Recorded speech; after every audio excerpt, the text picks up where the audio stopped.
청구인 측은 다 받아보셨죠? 그 회피 촉구 신청서. 네, 그거 빼고 받아보셨죠? 예, 받아봤습니다. 이걸로 진술한 것으로 하겠습니다. 네. 네, 이걸 증거를 보겠습니다. 청구인 측 1월 24일 날 갑질 20호증부터 27호증까지 2월 9일 날 28호증 1, 2, 29 제출하셨죠? 네네. 피청구인 측은 이 번호가 조금 달라서 제가 정리를 하겠습니다. 아, 예. 기존에 21까지 나와 있습니다. 아, 네.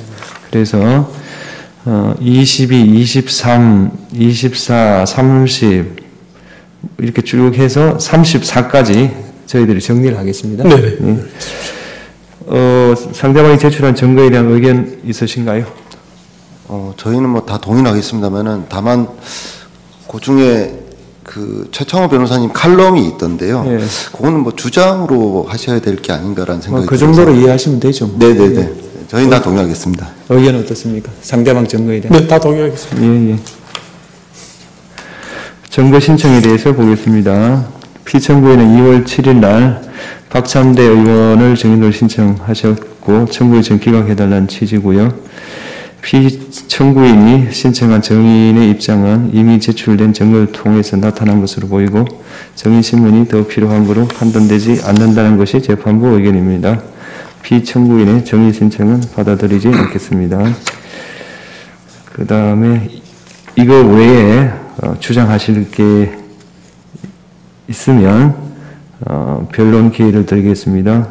먼저 청구인 측 15분 네. 예, 하십시오.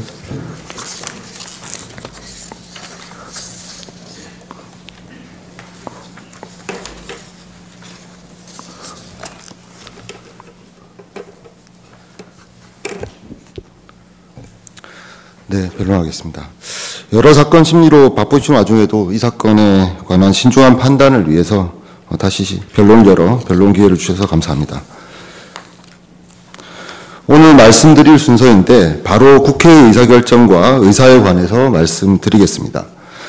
국회는 헌법상 독립기관인 만큼 그 의사도 자주적으로 결정합니다. 그래서 의사결정 대상이나 시점 선택, 그 절차나 내용 형성의 자유가 있습니다.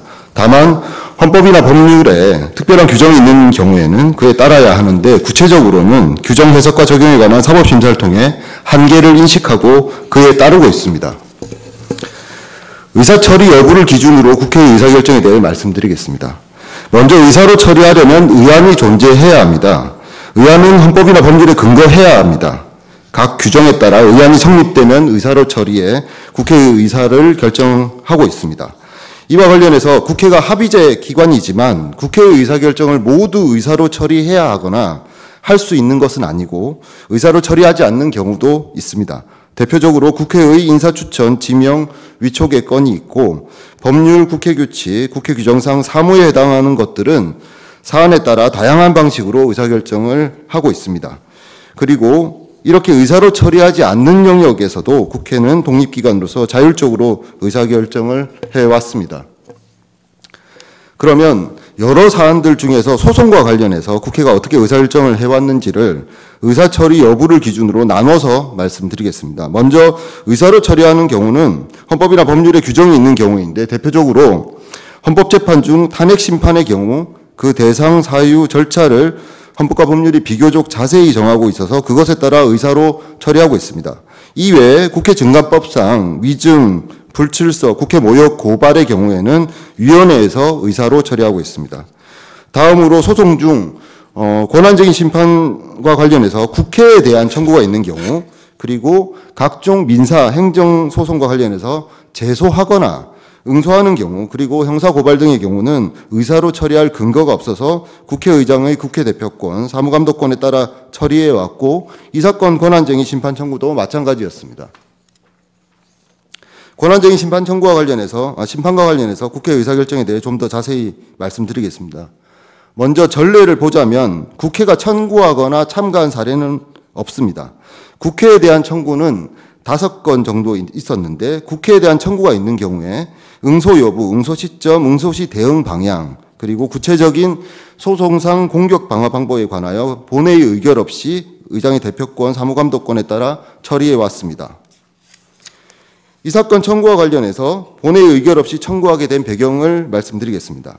첫째, 권한쟁의 심판 청구 여부, 청구 시점, 청구 내용을 의사로 처리할 헌법이나 법률상 근거가 없기 때문에 의안이 성립할 수 없습니다.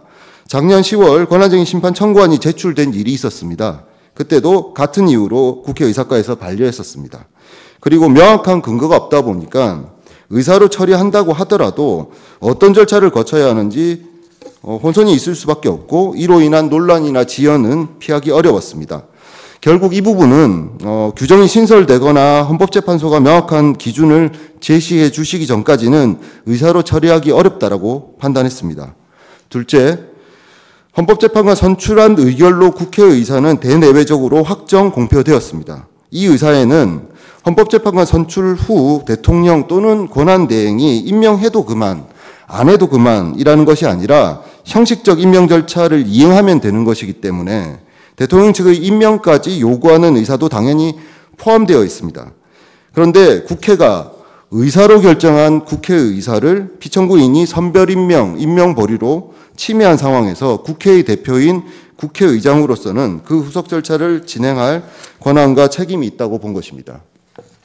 셋째, 국회가 헌법재판의 당사자가 되는 경우는 헌법심판, 권한쟁의 심판 두 가지뿐입니다.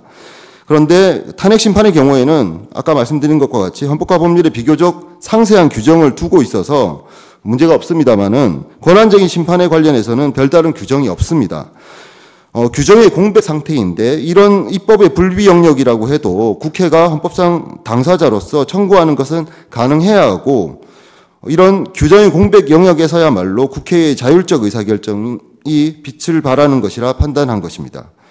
네 번째로 이미 국회가 권한쟁의 심판 청구의 피청구인으로서 여러 차례 본회의 의결 없이 소송 행위를 했음에도 헌법재판소도 적법하다는 전제에서 판단을 해왔습니다.